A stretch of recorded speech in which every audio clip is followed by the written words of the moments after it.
الدنيا والدين والصلاة والسلام على سيدنا ومولانا Muhammad وعلى آله وصحبه أجمعين. Yang terhormat Ibu Heni Kurniawati selaku Kepala Sekolah SD Sidoarjo, yang kami hormati segenap Dewan Pendidik, karyawan SD Negeri Karangrejo. Puji syukur kehadirat Allah SWT yang telah melimpahkan rahmat dan nikmatnya sehingga pada siang hari ini kita dapat berkumpul dalam acara destinasi budaya Pusat. Marilah rasa syukur kita ikrarkan dengan kalimat tauhid bersama. Alhamdulillahirobbilalamin. Sholawat serta salam tetap tercurahkan kepada junjungan kita Nabi Agung Muhammad Sallallahu Alaihi Wasallam, dan semoga kita semuanya mendapatkan syafaat yang dimuliakan oleh Allah. Amin. Amin. Mohon izin kami di sini akan membacakan susunan acara pada siang ini. Yang pertama pembukaan, yang kedua menyanyikan lagu Indonesia Raya dari Mas Kojo, yang ketiga sambutan, yang keempat materi, yang kelima materi dan penonton. Marilah acara pada siang hari ini kita buka dengan bacaan kali. Bacaan yang kita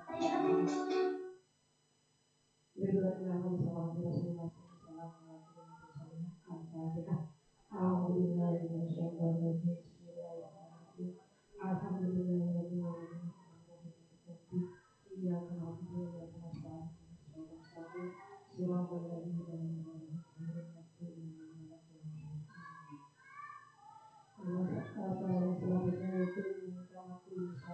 Mas Kojo pada ketika kami di sini. Hadirin dimohon berdiri.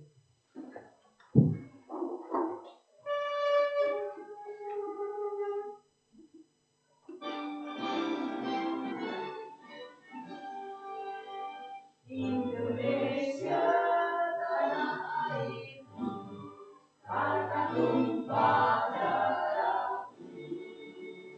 Di sanalah aku berdiri, jadi pandu ibuku. Indonesia kebangsaanku, bangsa dan tanah airku.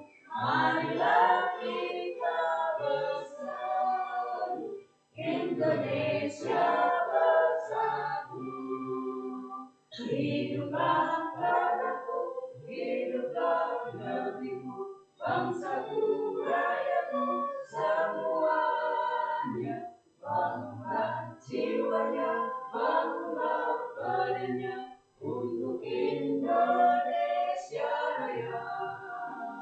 Indonesia Raya, merdeka, merdeka, tanahku, negeriku yang kucinta. Indonesia Raya, merdeka, merdeka, hiduplah Indonesia Raya.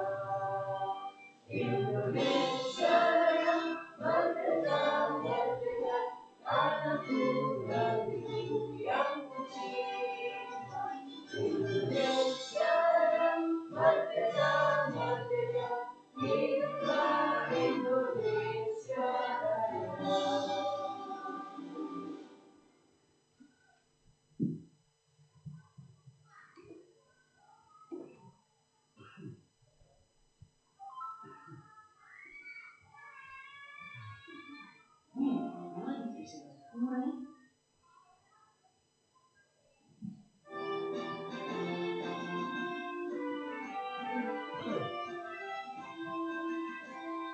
Satukan langkah maju bersama, bersinergi dalam berkarya, penuh semangat bertanggung jawab, raih masa depan yang gemilang. Kota berjuang berbudaya, ramah sambut pada sesama, tak kenal lelah tumbuh berkembang, dari masyarakat sejahtera. Berakhlak religius, pedoman langkah kami, setia tangguh dan tunduk,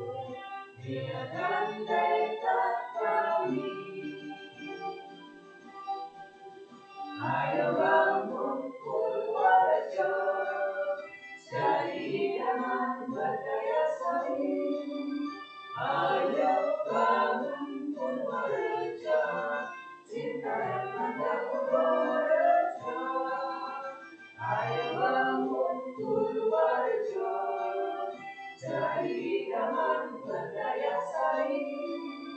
Ayo bangun Purworejo, cinta yang bangga Purworejo. Ayo bangun Purworejo, cinta dan bangga Purworejo.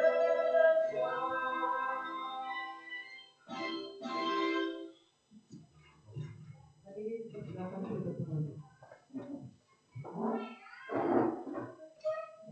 Merupakan acara selanjutnya yaitu sambutan atas nama kepala sekolah yang dalam hal ini akan disampaikan oleh Ibu Siti Fatimah. Kepadanya kami persilakan.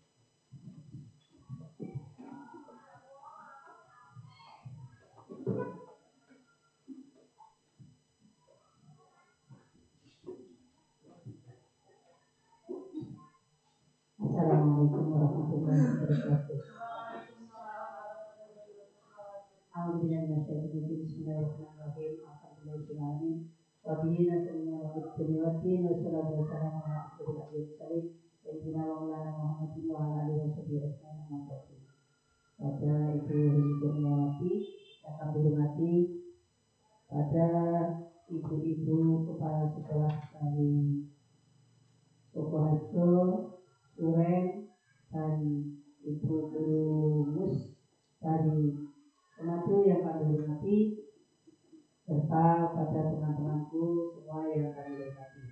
Marilah kita panjatkan puji syukur kehadirat Allah SWT dengan bacaan tahlil bersama. Alhamdulillahirabbil alamin.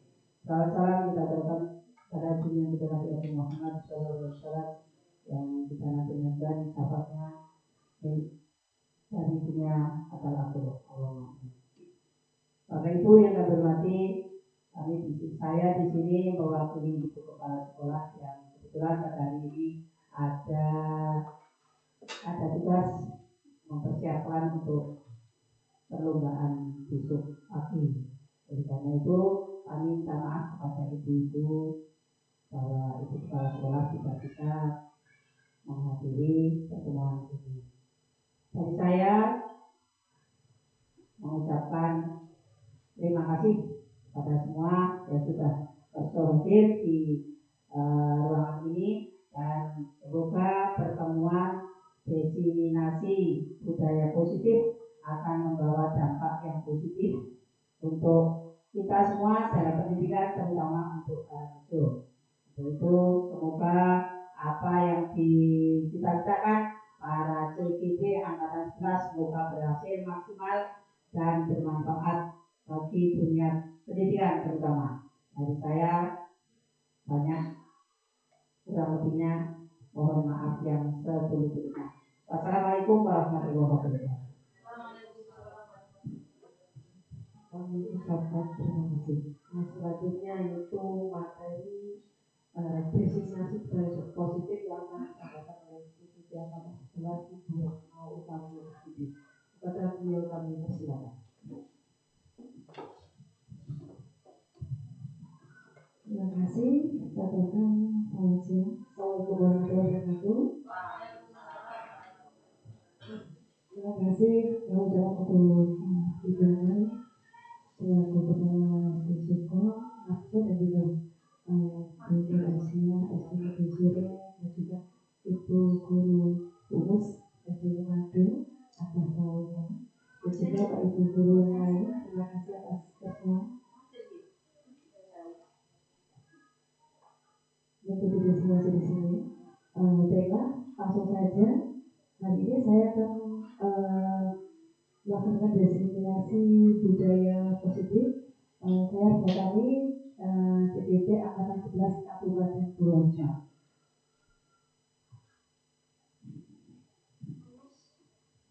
Ya, agenda hari ini yaitu kesepakatan kegiatan pertama dan tujuan kegiatan, penyampaian materi dan juga refleksi. Kesempatan kegiatan hari ini setiap peserta memiliki kesempatan untuk bertanya ataupun menyampaikan pendapat. Yang kedua, saling menghormati jika ada yang berbicara. Yang ketiga, mengikuti kegiatan dengan perasaan gembira. Bapak Ibu gembira tidak hari ini? Gembira. Alhamdulillah. Masih gitu ya. Selanjutnya tujuan kegiatan ini disimulasi budaya itu yang pertama yaitu mendapatkan pemahaman baru tentang konsep budaya positif di lingkungan sekolah yang berpihak pada murid.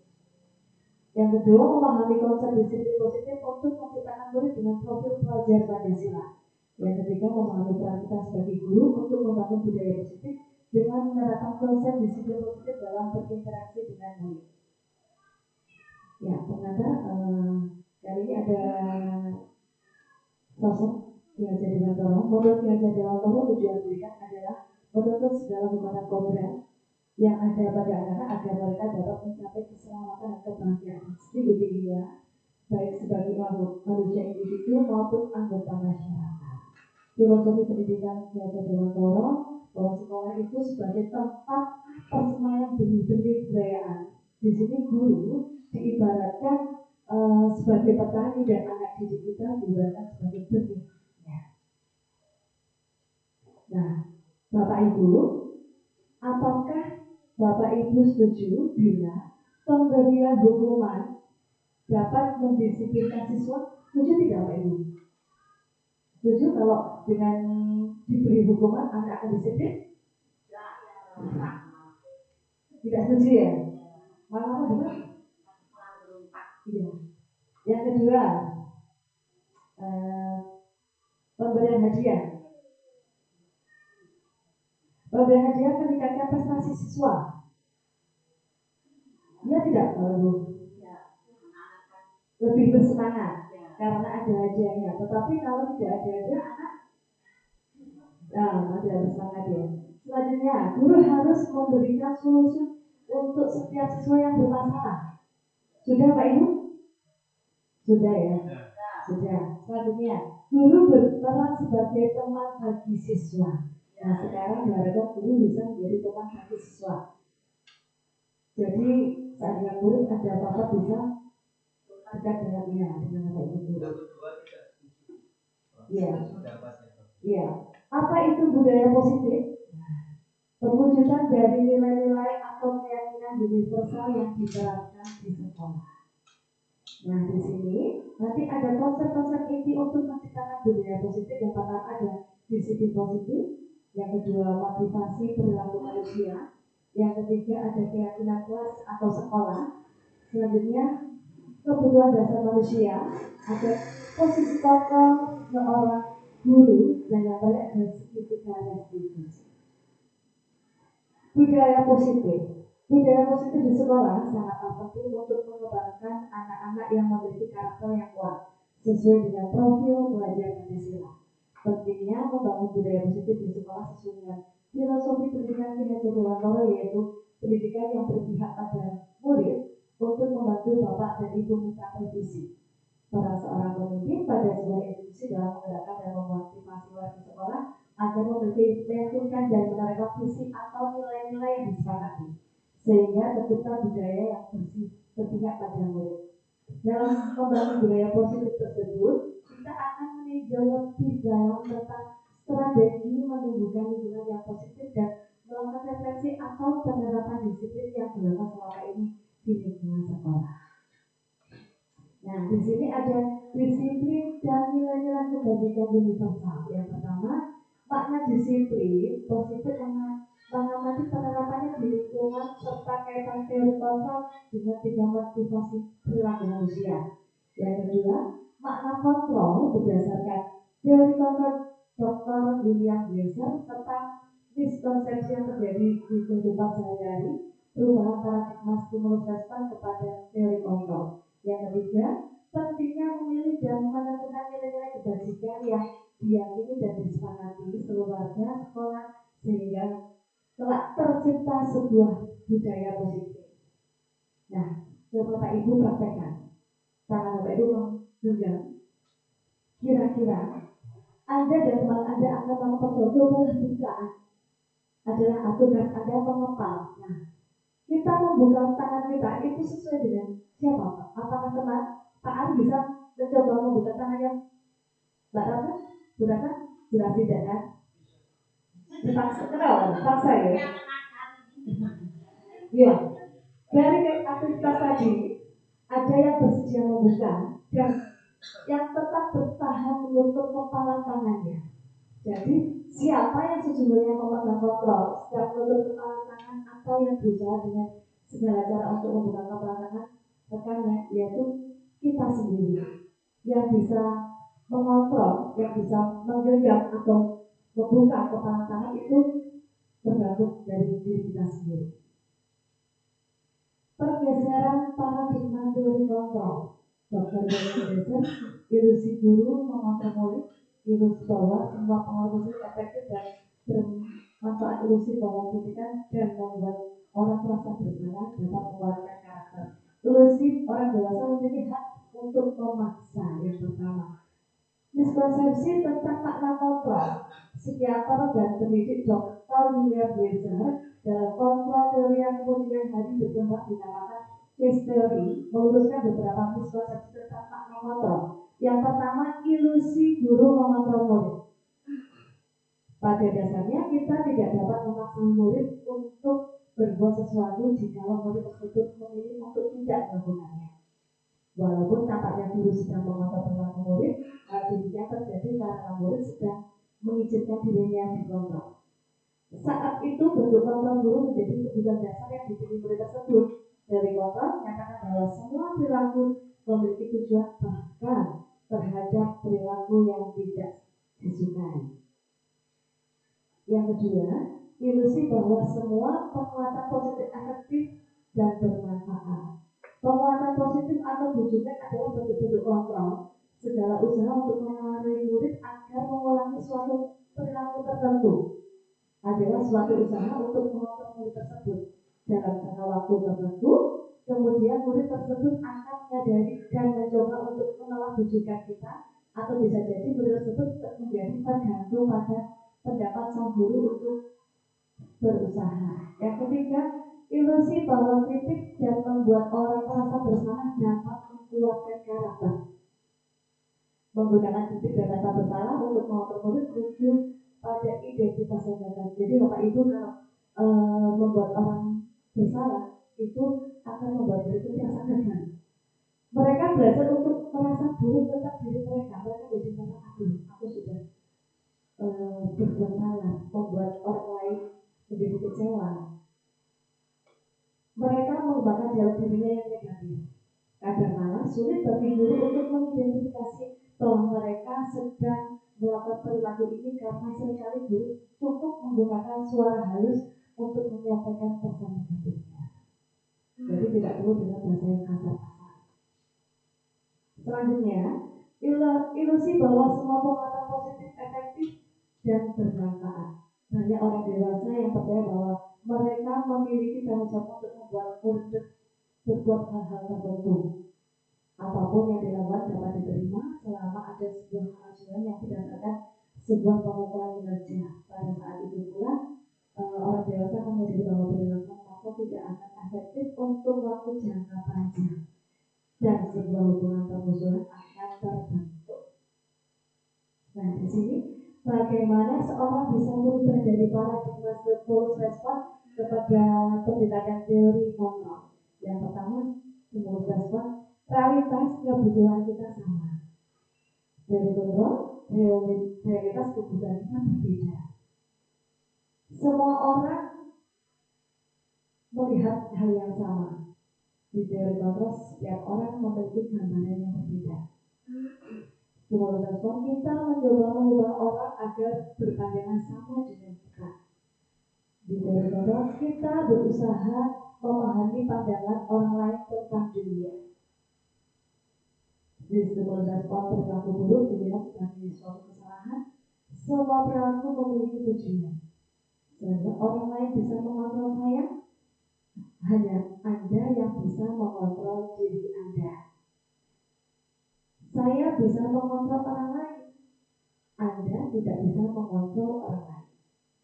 Di stimulus respon, pemaksaan ada pada saat tujuan gagal. Dari kontrol, kolaborasi dan konsensus menciptakan pilihan-pilihan baru. Model berpikir menang atau kalah. Di stimulus respon, di teori kontrol, model berpikirnya menang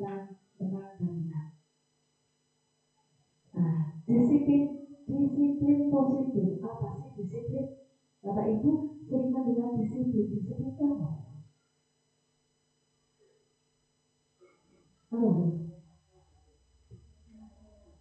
Mematuhi aturan, patuh, tertib, ya, sesuai dengan aturan. Ya, disiplin itu merupakan salah satu cara untuk menerapkan disiplin yang bertujuan untuk menumbuhkan kesadaran serta memberdayakan anak untuk melakukan sesuatu tanpa sokongan, ancaman maupun hukuman. Nah, di sini ada nilai-nilai kebajikan. Nilai-nilai kebajikan itu adalah sifat-sifat manusia yang memiliki tujuan mulia yang ingin dicapai setiap individu. Seperti anak didik kita diharapkan menjadi sesuai dengan profil pelajar Pancasila. Masih ingat Bapak Ibu profil pelajar Pancasila? Ya, yang pertama ada beriman dan bertakwa kepada Tuhan Yang Maha Esa. Yang kedua berkebinekaan global. Yang ketiga ada bergotong royong, ada kreatif, bernalar putus dan juga ada mandiri. Nah, motivasi perilaku manusia di sini menghindari ketidaknyamanan atau hukuman. Selanjutnya yaitu mendapat imbalan atau penghargaan. Yang ketiga menghargai diri menjadi orang yang mereka inginkan. Nah, di sini ada hukuman, konsekuensi dan restitusi. Nah, di sini ada hukuman itu sesuatu yang menyakitkan, Bapak Ibu. Sedangkan konsekuensi sesuatu harus terjadi. Restitusi merupakan pilihan. Hukuman tidak nyaman untuk murid atau anak untuk jangka waktu panjang. Konsekuensi tidak nyaman untuk murid atau anak untuk jangka waktu pendek. Restitusi menguatkan untuk murid agar anak dalam jangka untuk anak atau murid dalam jangka waktu panjang. Yang hukuman, korban mendapatkan keadilan. Konsekuensi, korban bisa diabaikan. Restitusi, korban mendapatkan ganti. Hukuman, murid akan tersakiti. Konsekuensi, murid atau anak dibuat tidak nyaman. Restitusi, murid atau anak akan mendapatkan penguatan. Selanjutnya, hukuman perilaku pasif agresif meningkat. Tapi konsekuensi penguatan hanya bertahan dalam jangka waktu pendek. Restitusi, masalah terpecahkan. Hukuman sistem tidak akan berjalan bila murid tidak takut. Nah, di sini dapat murid itu takut karena hukuman. Konsekuensi memerlukan monitoring dan supervisi terus-menerus dari guru. Restitusi, murid belajar bertanggung jawab untuk perilakunya. Selanjutnya, hukuman berlaku hanya pada sebuah institusi, tidak berlanjut pada kehidupan nyata. Konsekuensi, membantu penerapan mengikuti peraturan dalam masyarakat. Restitusi, fokus pada pemecahan masalah dalam jangka waktu panjang.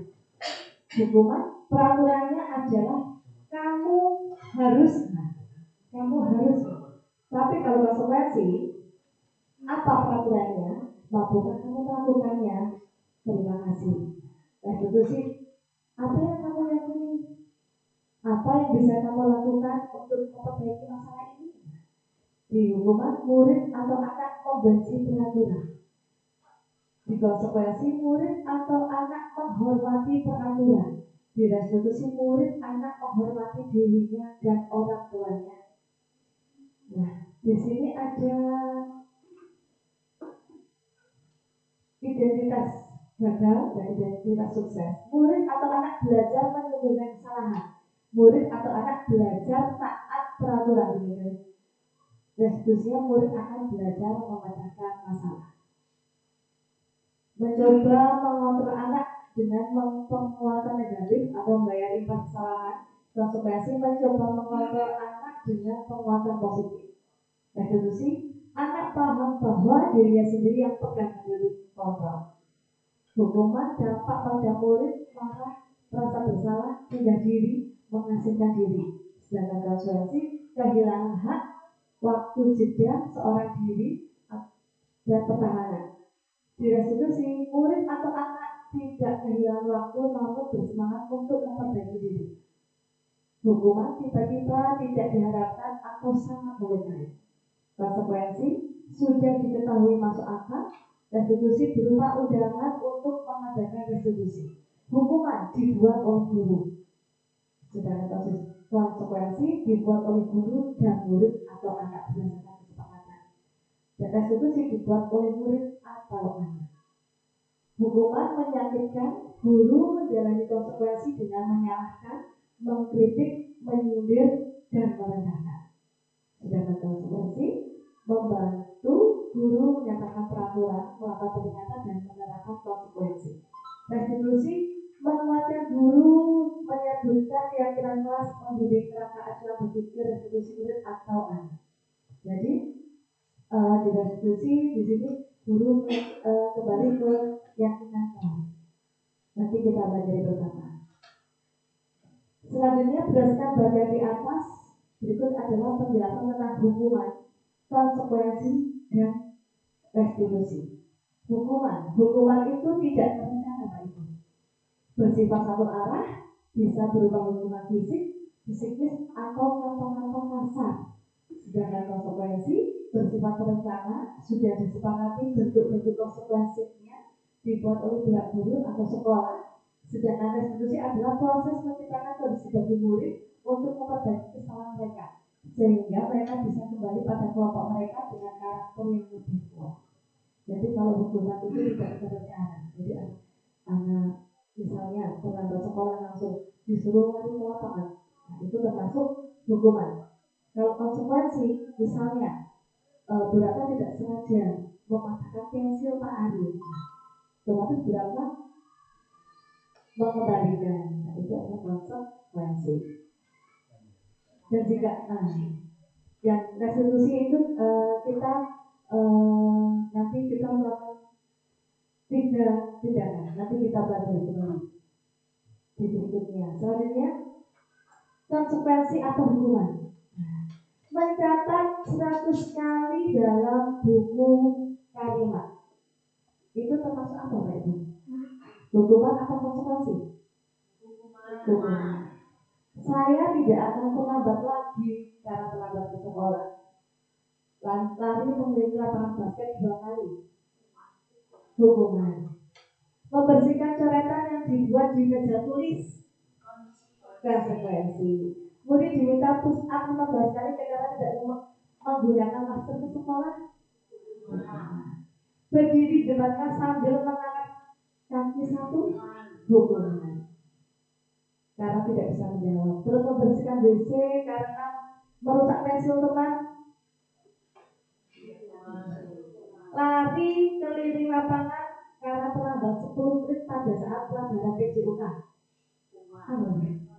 Konsekuensi karena pelajaran PJOK. Kalau ada pelajaran matematika, mungkin itu adalah hukuman. Tapi berhubung ini pelajarannya PJOK, itu termasuk konsekuensi.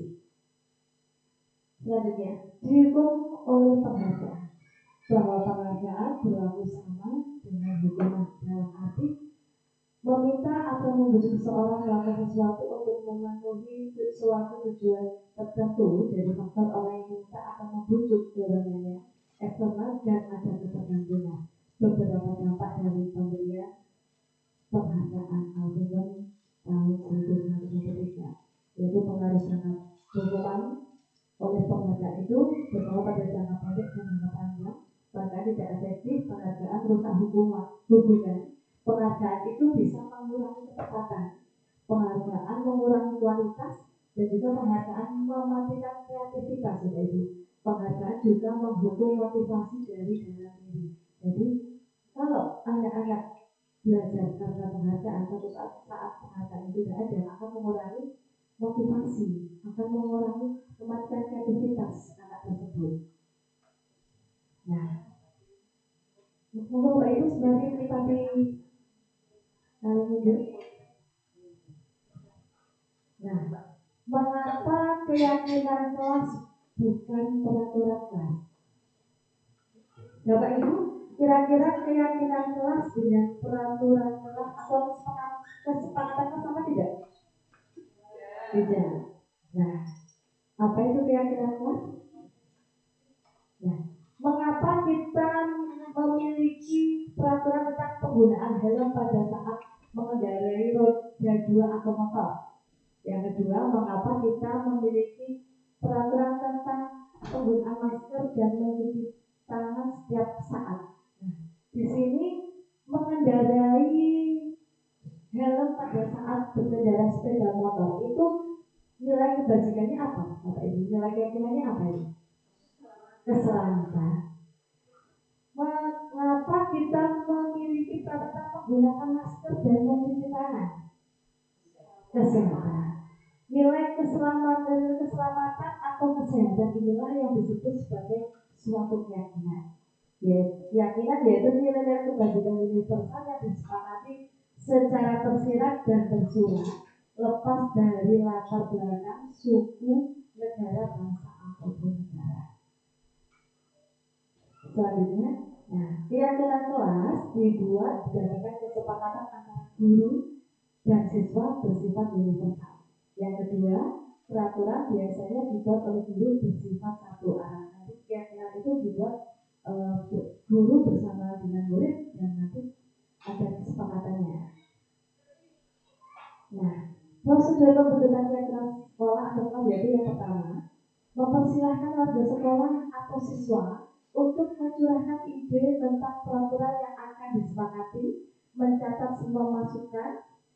Nah, diganti kalimat negatif menjadi positif, dilihat kembali curahan pendapat yang terkumpul dan susun menjadi keyakinan kelas atau sekolah. Selanjutnya tinjau ulang keyakinan kelas yang sudah tersusun 3-7 keyakinan kelas yang sudah Bapak Ibu buat. Yang selanjutnya meninjau dan menyetujui dengan menandatangani keyakinan kelas ditempel di dinding kelas. Selanjutnya setelah Bapak Ibu dengan murid membuat keyakinan kelas untuk disepakati bersama dan dilaksanakan bersama, setelah itu dibuat dan dalam bentuk poster atau melalui media kanvas bisa ditempelkan di dinding dan untuk dilaksanakan bersama.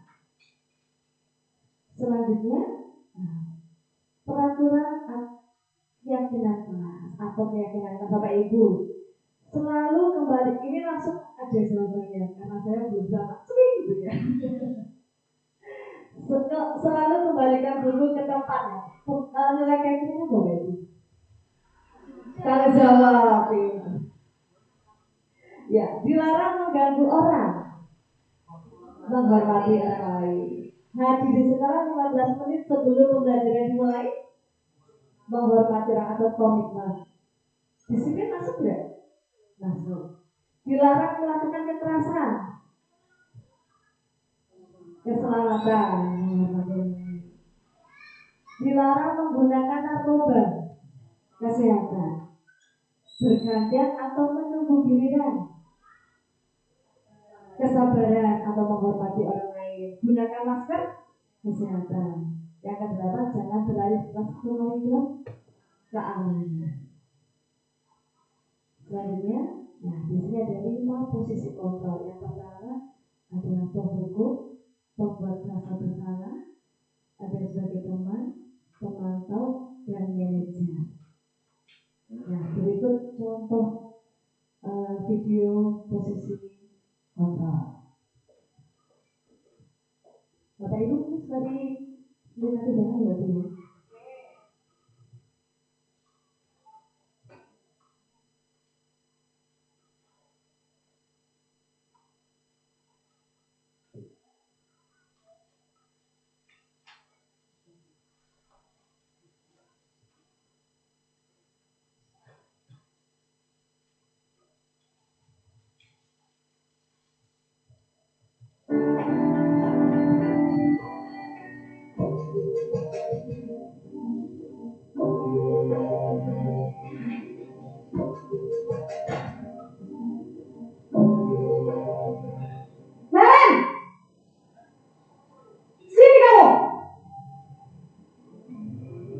Selamat pagi, Bu. Selalu terlambat. Kamu deh, pasti terlambat.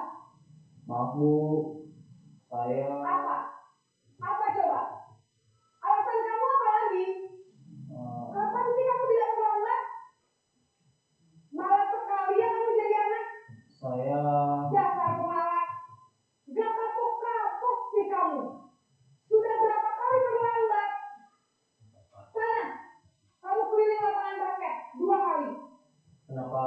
saya harus ke lapangan basket, Bu. Kenapa? Kamu melawan ibu? Berani-beraninya jawab. Sudah terlambat, masih berani jawab pula. Sekarang, keliling lapangan basket 5 kali sekalian. Biar kapok. Cepat, pergi sana ke lapangan basket.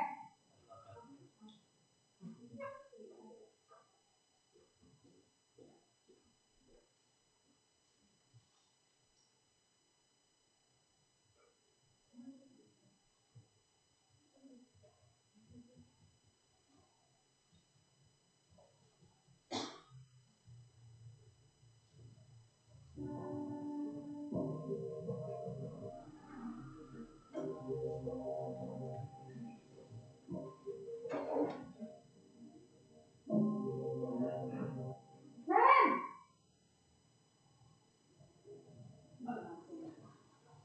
Selamat pagi, Bu. Naren. Kamu kenapa terlambat lagi, nak? Ya Tuhan, Naren. Kamu senang ya bikin ibu susah ya? Kalau kamu terlambat lagi, nanti ibu yang ditegur bapak kepala sekolah, nak. Disangka ibu tidak bisa membina kamu. Duh, gimana ini? Maaf, Bu. Duh, Gusti Naren. Kamu suka ya kalau ibu ditegur bapak kepala sekolah? Terus, sekarang ibu harus tulis apa ini di buku absen? Ini kamu sudah sering terlambat loh. Ibu harus apa coba? Maaf, Bu. Maaf sekali. Ya sudah, lain kali jangan bikin ibu susah lagi ya, nak ya. Ibu tidak akan kuat lagi kalau kamu begini terus. Bisa jatuhan kalau ibu ditegur bapak kepala sekolah. Sana cepat kelas. Maaf ya, Bu. Maaf sekali.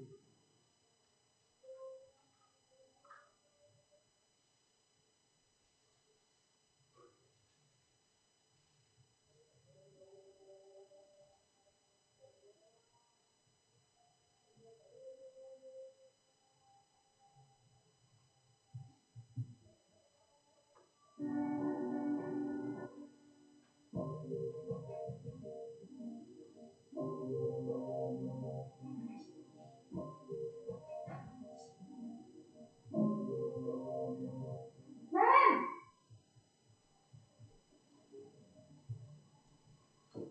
Selamat pagi, Bu. Naren, apa peraturan sekolah kita tentang jam berapa kita harus masuk sekolah, nak?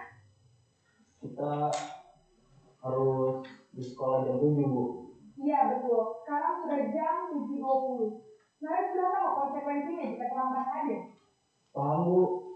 Saya harus tinggal kelas pas jam istirahat selama 20 menit. Iya, benar. Konsekuensinya demikian.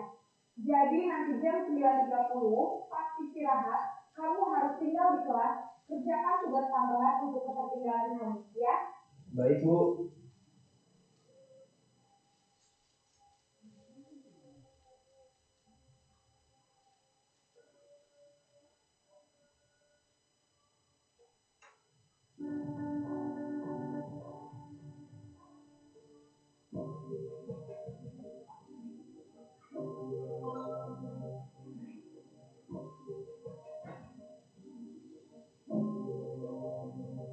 Naren!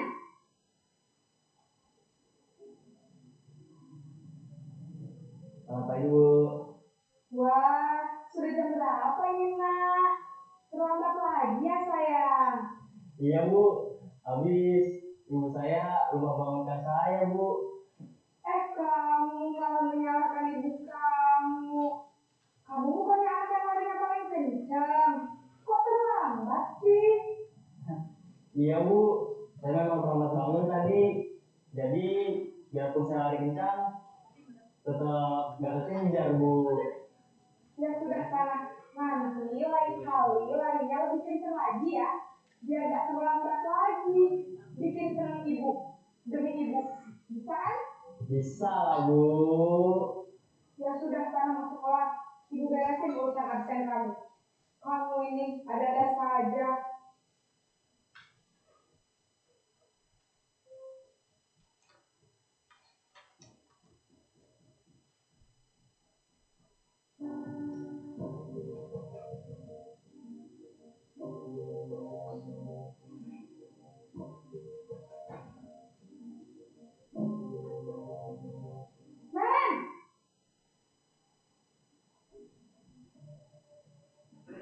Selamat pagi, Bu. Selamat pagi, Naren. Maaf, Bu. Saya terlambat. Iya, sekolah masuknya jam 7, sekarang sudah jam 7.20. Jadi sekarang bagaimana ini, Naren? Maaf, Bu. Saya lupa setel alarm saya semalam. Baiklah, menurut kamu, keyakinan sekolah yang mana yang perlu kamu tingkatkan? Menghargai diri sendiri dan orang lain mungkin ya, Bu. Setuju. Jadi, apakah Naren meyakini prinsip saling menghormati tersebut? Iya, Bu. Saya meyakininya. Apakah Naren bersedia memperbaiki masalah keterlambatan ini? Bersedia, Bu. Bagaimana kamu akan perbaiki masalah keterlambatan ini? Saya akan coba untuk tidak lupa menyetel alarm saya, Bu. Baik, kalau Naren lupa menyetel alarm di rumah, ada orang yang kira-kira bisa bantu mengingatkan tidak? Ada, Bu. Kakak saya, Kak Emma. Ada lagi selain Kak Emma? Selain Kak Emma, ada ibu saya. Baik, jadi yang mengingatkan Naren adalah Kak Emma dan ibu kamu ya? Kira-kira akan mulai setel alarm kapan nih, Naren? Setelah pulang sekolah, akan segera saya lakukan. Baik, jadi Naren akan setel alarm untuk bangun besok pagi dan akan diingatkan oleh kakak dan ibunda Naren ya? Ada lagi yang mungkin perlu dilakukan, Naren? Agar tidak terlambat bangun lagi. Tidak ada, Bu. Baik, Naren. Terima kasih untuk kerjasama kamu. Sekarang kamu perlu kembali ke kelas untuk belajar. Baik, Bu. Terima kasih. Nah, barusan posisi ada 5. Kira-kira Bapak Ibu setuju yang lain? Seperti apa? Seperti apa, Bu? Seperti manajer ya?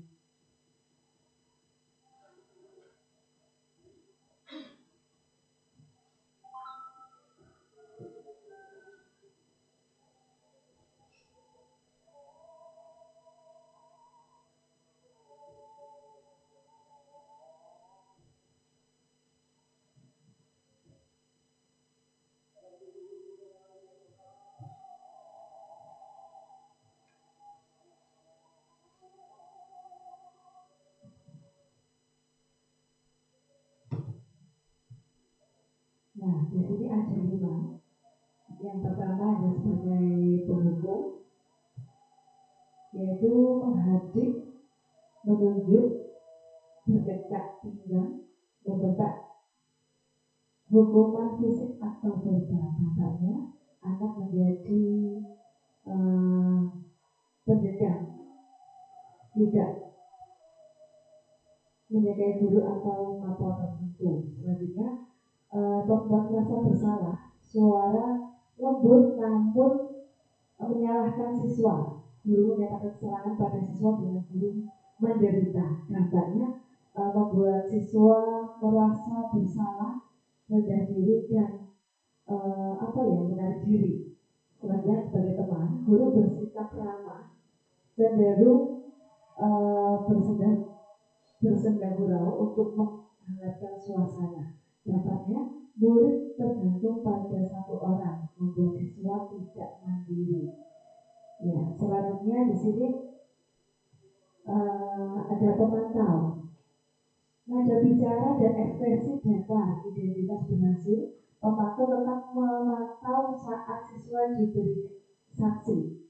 Dampak menghitung hadiah atau hukuman yang diberi tanpa pihak nilai. Kebajikan tidak sepenuhnya mandiri. Manajer yaitu suara netral, tercipta identitas positif atau berhasil mengajukan pertanyaan. Pertanyaan bermakna membantu siswa memecahkan masalah. Nah, dampaknya murid mandiri dalam memecahkan masalahnya sendiri. Selanjutnya, nah, kebutuhan dasar manusia yang pertama itu ada bertahan hidup, yang kedua kasih sayang dan rasa diterima, yang ketiga penguasaan atau kebebasan, yang kelima kesenangan. Nah, selanjutnya nomor 1 di sini. Aku senang bermain kejar-kejaran dengan guru. Seru, itu termasuk apa ini? Kesenangan atau kebebasan atau penguasaan atau kasih sayang? Kesenangan. Ibu kejar aku karena ibu dulu sayang aku. Kasih sayang. Aku hebat kan bisa bikin ibu guru kejar aku? Penguasaan. Aku bosan belajar mewarnai terus di dalam kelas. Kebebasan. Next, dunia berkualitas. Siapakah orang-orang yang paling penting dalam hidup Anda? Bapak Ibu? Bapak Ibu, keluarga, orang tua, anak. Ya. Yang kedua, nilai-nilai kebajikan apa yang terpenting dalam hidup Anda? Kalau Anda menjadi orang yang ideal, karakter atau sifat yang Anda paling inginkan ada pada diri Anda, pencapaian Anda yang Anda sangat banggakan, apa pekerjaan ideal Anda, perjalanan hidup Anda, di mana Anda merasa itulah titik puncak hidup Anda yang paling bermakna dalam hidup Anda. Nah, di sini ada segitiga restitusi. Nah, di sini ada validasi kebutuhan. Yang pertama yaitu menstabilitas identitas, yang kemudian validasi kebutuhan, yang ketiga itu menanyakan keyakinan.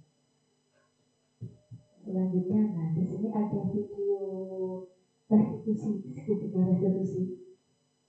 Kemarin saya menunjukkan video misalnya.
Ya, itu adalah salah satu contoh segitiga restitusi yang disebutkan di surat saya.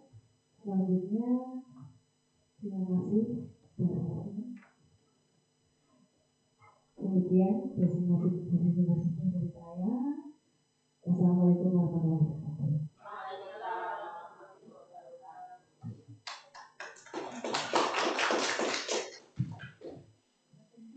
Terima kasih materinya sangat menarik sekali destinasi. Yang selanjutnya yaitu umpan balik atau umpan balik. Monggo dari Ibu Asia.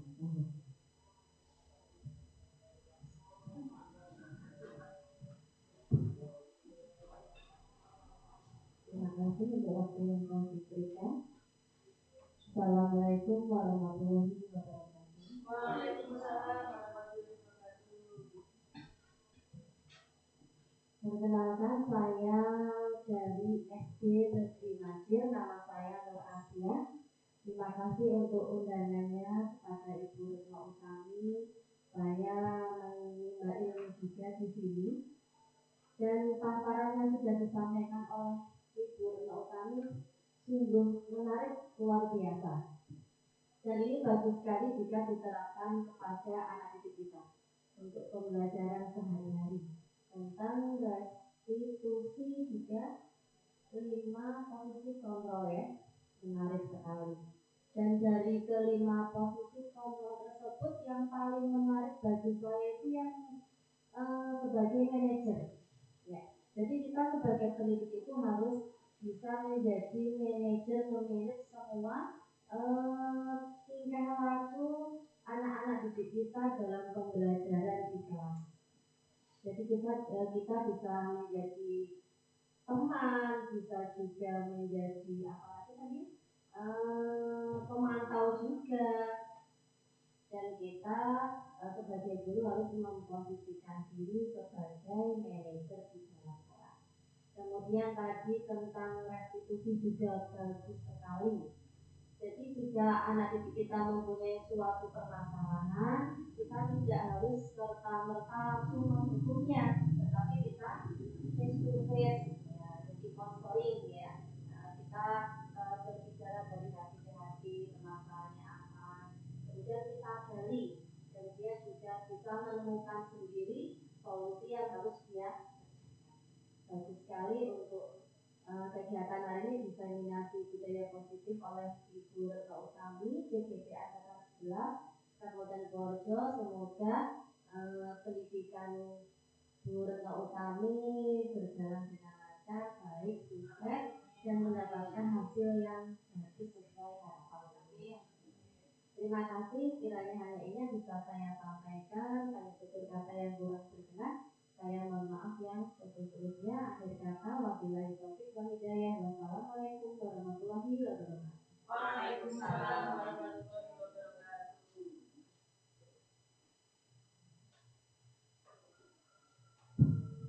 Terima kasih kami sampaikan. Untuk selanjutnya itu doa penutup, kami mohon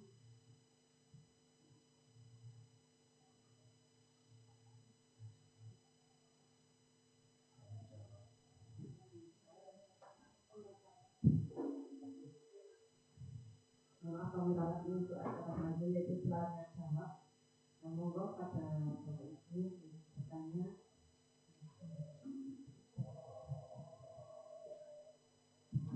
Silakan Mbak Ibu, mungkin ada yang ditanyakan atau yang menanggapi, menambahkan.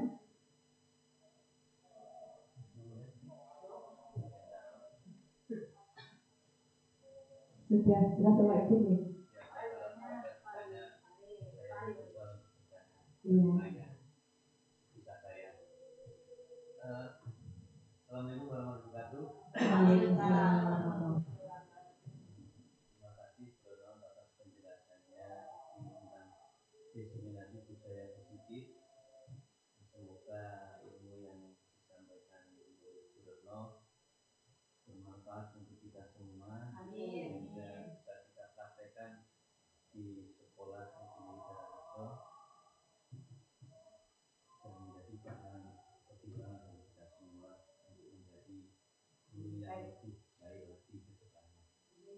Untuk saya cuma ingin sedikit menanggapi tadi tentang yang bagian pertama yang apa itu yang positif apa itu kita sebentar lagi dulu saya lupa lagi.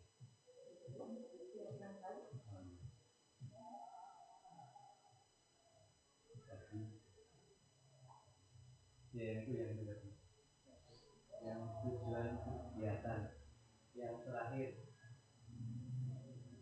memahami peran kita sebagai guru untuk membangun budaya positif dengan menerapkan konsep disiplin positif dalam berinteraksi dengan murid. Nah, dalam prakteknya kita harus menerapkan konsep disiplin yang positif. Untuk konsep penerapannya terhadap siswa itu seperti apa contohnya? Terima kasih Pak Ari. Budaya disiplin positif. Sebenarnya kita sudah membiasakan anak-anak dengan budaya disiplin positif sudah lama tanpa kita sadari tadi. Seperti kebiasaan setiap pagi kita datang dengan kita senyum kepada anak, dan juga kita menyambut anak dengan bersama, dan juga saat pembelajaran. Nah, kita menerangkan materi ke anak dengan bahasa yang sopan. Nah, begitu pula anak nanti akan membahas dengan santun tadi. Dan juga setiap kita juga menjadwalkan setiap hari Jumat kita ada Asmaul Husna, itu juga merupakan budaya positif juga. Terus setiap zuhur kita sholat bersamaan. Setiap pagi kita membiasakan sholat itu yang akan dicontohkan di depan ya untuk kegiatan selanjutnya itu sudah merupakan suatu prinsip disiplin buat saya Pak. Mungkin seperti itu Pak Ari. Saya menanggapi sedikit. Kita harus bisa sebagai guru harus bisa mengontrol siswa. Iya. Dalam memberikan pelajaran mungkin semua guru bisa yang memberikan materi, tapi untuk menerapkan materi itu agar siswa bisa memahami materi apa yang kita sampaikan kepada siswa. Yang pertama kita harus mengontrol kelas. Betul. Ya, kalau kita tidak bisa mengontrol kelas, misalnya saat kita mengajar, sini gurunya berbicara, muridnya berbicara, satu orang lawan 16, satu orang lawan 7 orang, 7 anak ya. Kita tidak secara langsung materi yang kita sampaikan tidak akan tersampaikan oleh siswa. Nah, upaya apa sebagai guru upaya apa yang akan Anda lakukan untuk agar bisa mengontrol kelas sehingga kelas itu menjadi kelas yang kondusif sehingga materi yang kita sampaikan bisa disampaikan oleh siswa dengan baik. Iya, terima kasih Pak Ari. Nah, sebagai guru kita itu harus bisa menguasai kelas dulu. Kalau kelas sudah dikuasai, insya Allah kita bisa melaksanakan kewajiban kita sebagai guru, yaitu dengan menyampaikan materi, dengan mentransfer ilmu, otomatis anak akan nurut. Dan kita sebagai guru harus berkendali juga. Jika anak itu kurang mampu atau kurang bisa mengikuti, kita melakukan pendekatan. Kamu kok kamu tidak belum bisa ikut apa? Kita konseling dengan anak tersebut, begitu. Mungkin seperti itu. Terima kasih sekali Pak Ari atas pertanyaan hari ini. Kembali ke pembicara.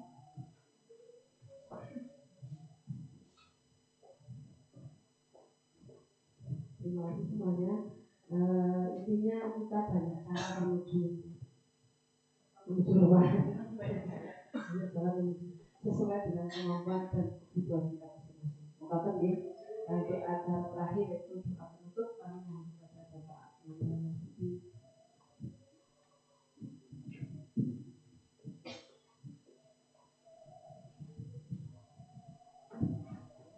Assalamualaikum warahmatullahi wabarakatuh. Waalaikumsalam warahmatullahi wabarakatuh. Bismillahirrahmanirrahim. Ya Allah ya Tuhan kami mengucapkan syukur atas rahmat, nikmat, karuniamu sehingga kami bisa hadir di sini. Ya Allah, jadikanlah pertemuan ini sebagai majelis ilmu yang akan bermanfaat buat kami semua.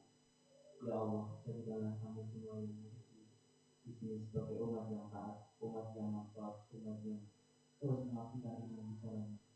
Ya Allah, wahai Maha Pengampun dan Penolong, ampunilah dosa kami, dosa orang tua kami, dosa guru-guru kami, dan dosa para tamu-tamu kami. Subhana rabbika rabbil izzati amma yasifun. Wassalamualaikum warahmatullahi wabarakatuh.